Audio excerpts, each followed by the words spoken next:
Ladies and gentlemen, it is an absolute honor for me to welcome all of you over here today to Invest India Global Conference 2025, hosted by Mirae Asset Capital Market India Private Limited. I am going to call on stage someone who is going to not just welcome all of you, but also do a little bit of context setting for all of us over here. He is the Chief Strategy Officer and Board Director at Mirae Asset Capital Markets India Private Limited. Ladies and gentlemen, I want all of you to please put your hands together and welcome Mr. Manish Jain.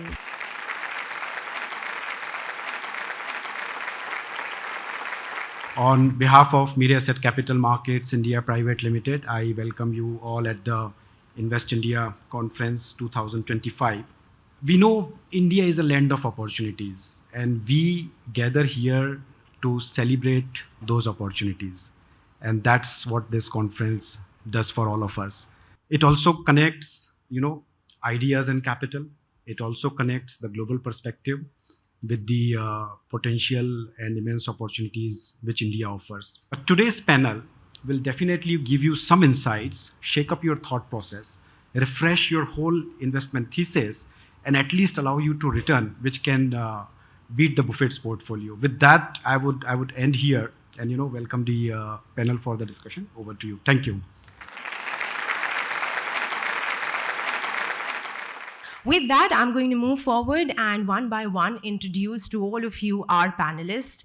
Our first panelist is a director at Inam Holdings. Please welcome Mr. Manish Chauhani.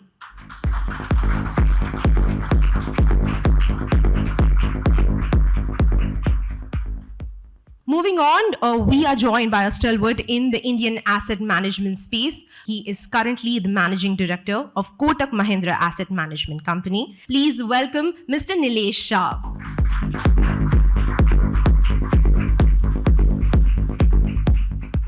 He currently serves as the Vice Chairman and CEO of Mirae Asset Investment Managers India Private Limited. Please welcome Mr. Swaroop Mohante.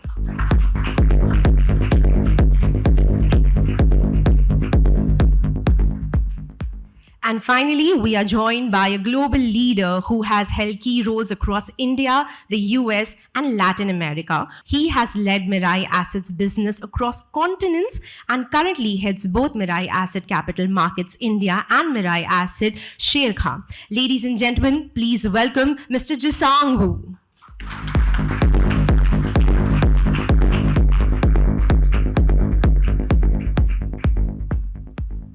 And finally, there is no panel without a moderator. Allow me to introduce to all of you our moderator. The session is going to be moderated by Mr. Sumit Lakhotia, the Senior News Editor, Times Influence Times Network, who will guide the discussion around opportunities, challenges, and strategies shaping India's investment landscape in the years ahead.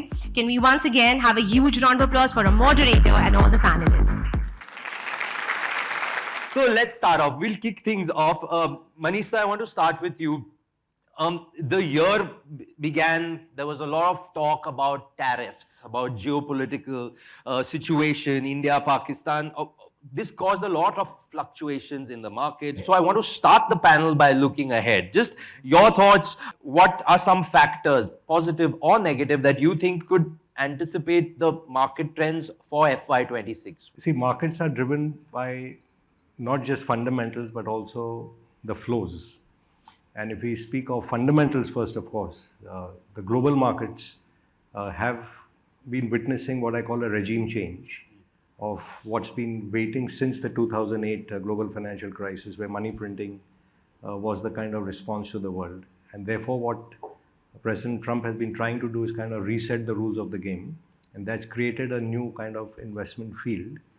Because otherwise, for the last 15 years, we've had a one-way bull market really led by the excess money and then propelled forward by the rise of technology. Now, not to say that's coming to an end, but you cannot have 70% of global market cap sitting in the US and rest of the world not participating. And the money printing also era seems to be a bit behind. So the uncertain environment in the world is not over. But at the same time, this wall of money which has come from retail investors across the world, including in India, is not allowing the markets to find what I call a mathematical level of reality. And going ahead, of course, on balance, when you're sitting in India, you always look for the bright side. That if you have a government which is backing you with the fiscal stimulus, you have a RBI now which is backing you with rate cuts, and we have a sort of inflationary environment under control, and you have an economy which I always say has 90% of its GDP ahead of itself over the next 20 years. Unlike the rest of the world where GDP growth is now, low single digits, the lower end, whereas we would hopefully be the higher single digits. It gives you room for a lot of wealth creation ahead. I don't think in the short run, in a 1 year perspective, I don't think I can make a case to say you should buy India right now and you'll make money. But surely if you're thinking 5 and 10 years out, will this country not be maybe 10 times larger in the next 20 years? Will the markets probably not be 10 times higher in the next 20 years? It's a good bet to take. On the part with this full trade tariff discussion that has happened, and especially the US-China angle, because that also raised a lot of eyebrows, it caused a lot of volatility in the markets. And of course, now US has had this reduction in the reciprocal tariffs, 90-day pause, etc., that's happening, that talk is happening. How do you see that impacting India's economy, India's place on the global stage? Because India is also really important from a point of global supply chains, from a point of the regional commerce. So just your thoughts on that.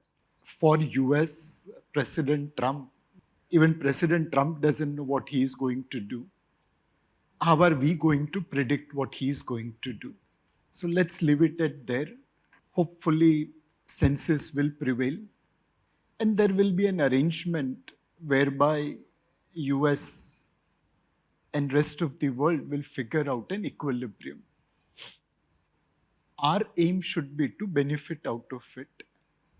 And we have reasonable government led by Prime Minister and Commerce Minister which are working on it. So I really have no idea whether India will be beneficiary of US tariff or not. But at least we should be able to present right picture to them. They are looking at goods deficit. Fortunately for us, they have kept services deficit out of it. And we need to highlight the security aspect. There are multiple things which is restricting India's ability to reach double-digit growth. But one important thing is ease of doing business. Undoubtedly, we haven't empowered our entrepreneurs in terms of ease of doing business. The rules, regulations, the compliance burden on entrepreneurs is hurting them. And with that burden, we won't be able to capture growth opportunity which might be available under China Plus One. I think we should also focus on internal side to empower our entrepreneurs so that double-digit growth becomes potential. Considering the current market scenario, I just wanted your perspective on India's GDP growth trajectory for FY26, your inputs. While the world is struggling to grow at 2.3 to 3, we Indians are absolutely disappointed to be growing at nearing 6, right? Yes, India cannot afford to grow at less than 6%. I think people like Nilesh Bhai and all who advise the government play a very critical role on that. But once the new world is developed after this, India stands at incredible stand in that. There is absolute, from this is our house view too, there is absolute no debate or there is secular recognition of this being the growth story of the world. Right? How we develop this going forward is up to us Indians. Yes, we should aspire for a double digit, but our house view is it cannot afford to grow at less than 6% for any of the projections of India to fall through. And that's where the entire environment has to converge to make that happen. And from ease of business to us stepping up, I think when it comes to unemployment, a lot of depends on the private sector to provide that. CapEx has to come from our side.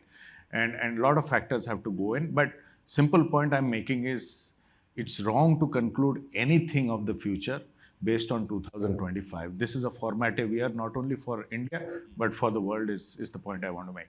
Mr. Yu, I want to bring you in now on this. Some people say that, the Indian markets are expensive and global markets seem to offer, better opportunities.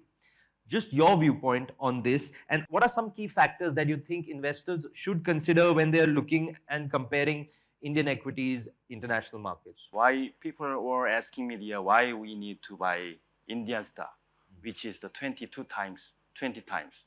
China 6 times, Brazil 4 times. It looks very cheaper. And so that debate has been last 18 years, and now everybody see the result. So here too, the India valuation has been a little bit now kinds of comfortable levels came down. So from here to again the valuation debate, should we do? I think we have to more focus on the earning growth. Still, many of the India companies are making over 15 to 20% earning growth, and new sectors are coming, and new unicorns are emerging in India, the next to US now.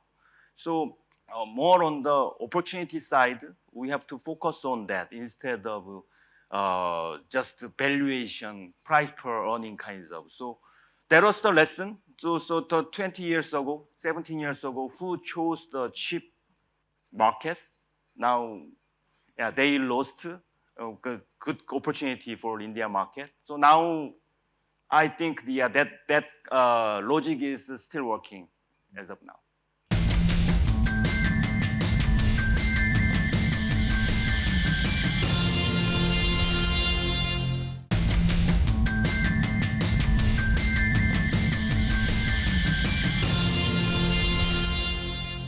Nilesh, I want to just take one step and talk to you about the FIIs. What could make FIIs sustain their investment in Indian markets? Or do you think they'll again turn a little cautious before turning bullish? So, Sumit, 20 years back, FPIs meant talking to 5 people. Today, maybe there are 500 investors. Yeah.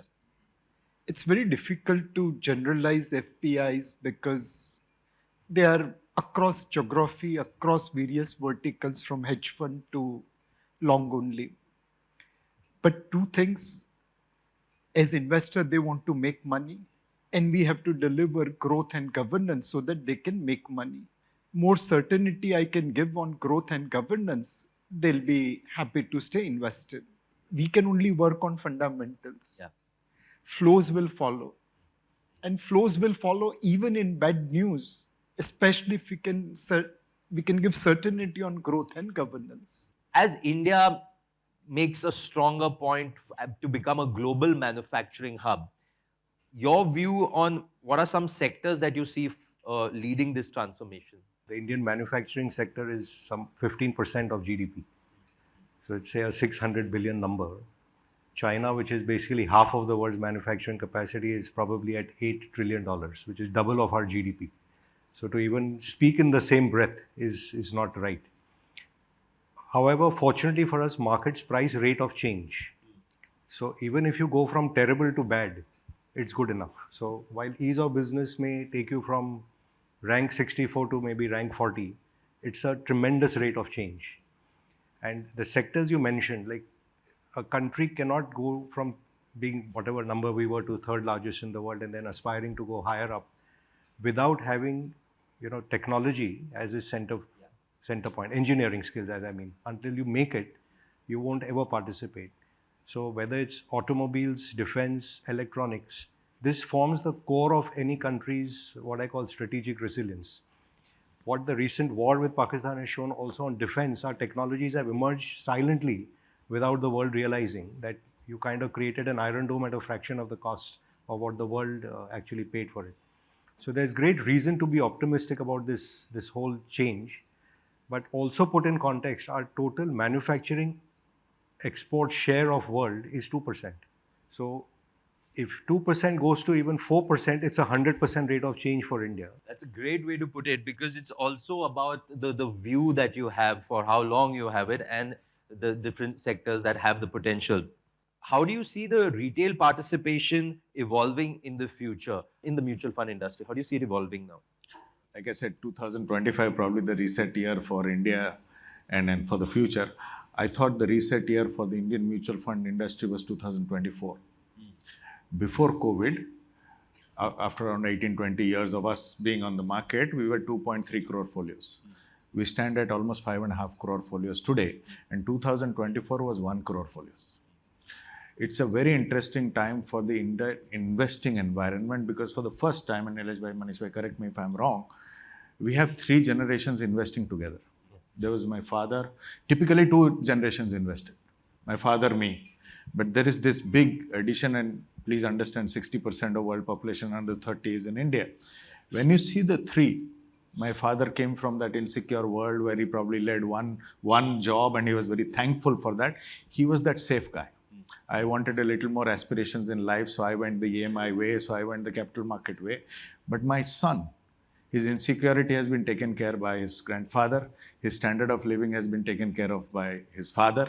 He will behave extremely differently. And that is where this will stand to be a very different outflow in the next few years. The numbers are there, the digitization is there, the ease of business or transacting is already there.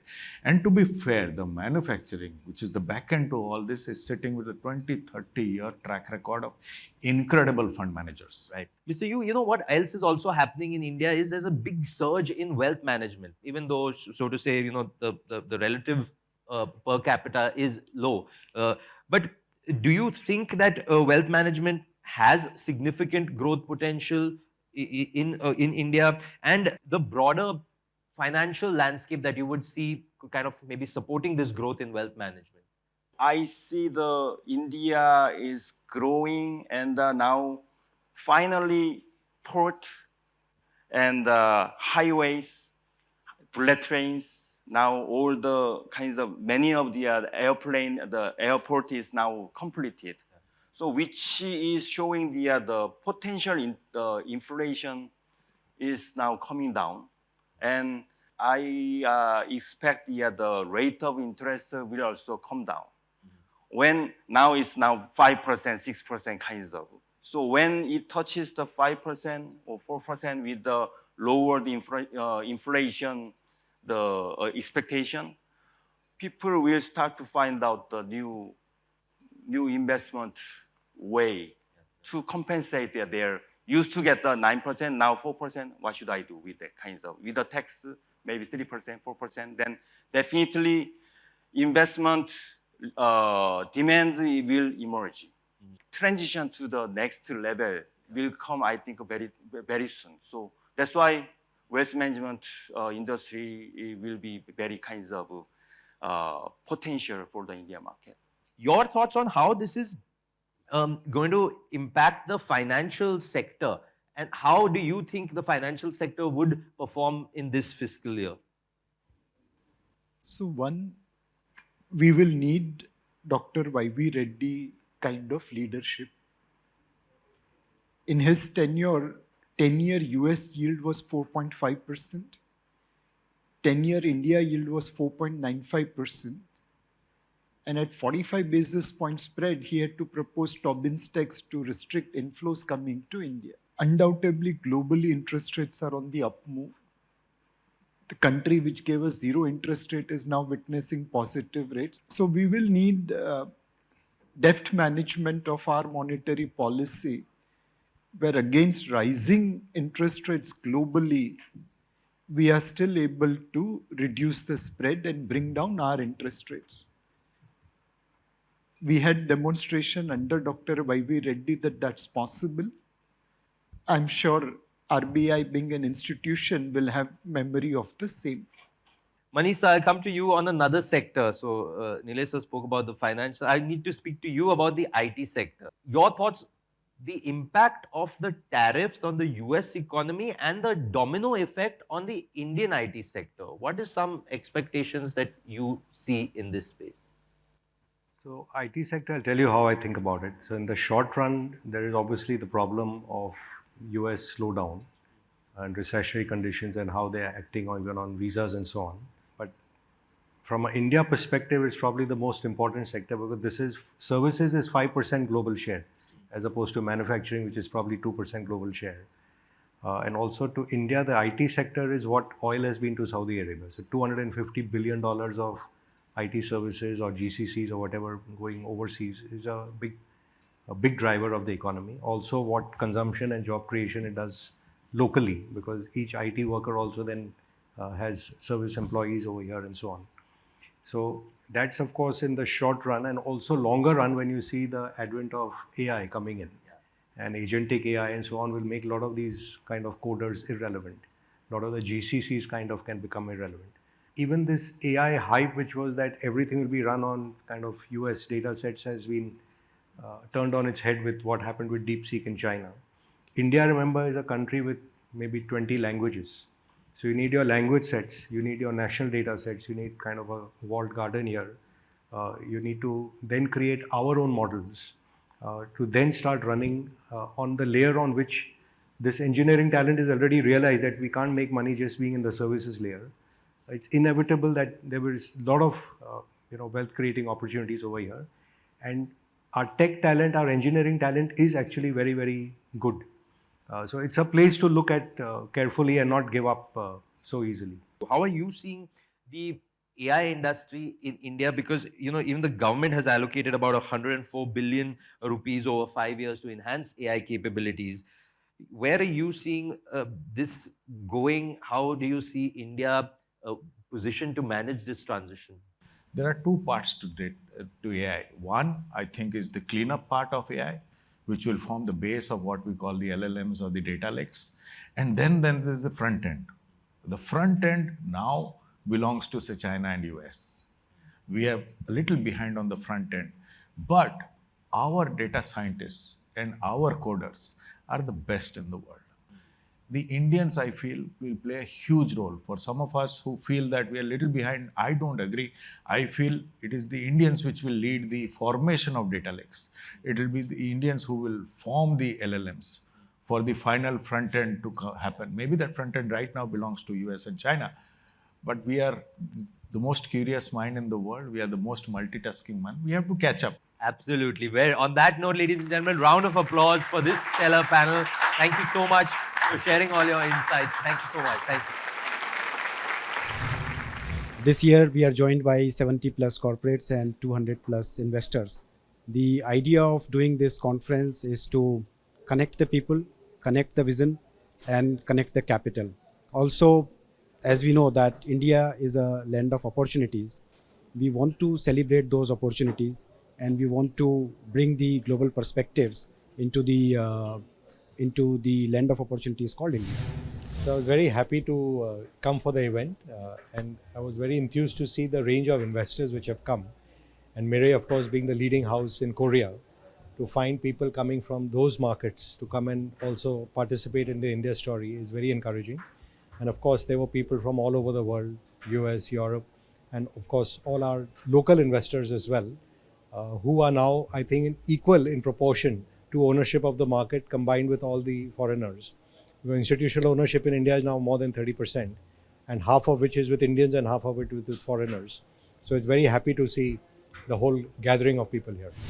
What started with one individual today is in the second conference, investor conference, to see 70 institutions being part of this event is a huge ratification of what we are building at Mirae Asset India. And I dare say that we've built a phenomenal platform where we give opportunities to various investors to come and interact and look for opportunities.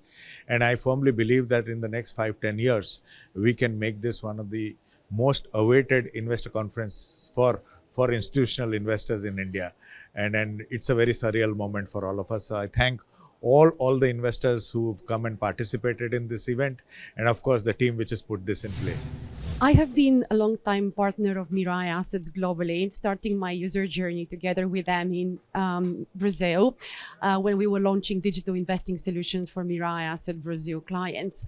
What we are, however, seeing is that there is a lot of demand from our existing customer base to invest in India and understand India. So one of the key highlights for me from this event is to understand a little bit more of the investor situation. How do you actually bring foreign investors actively to participate in the Indian market?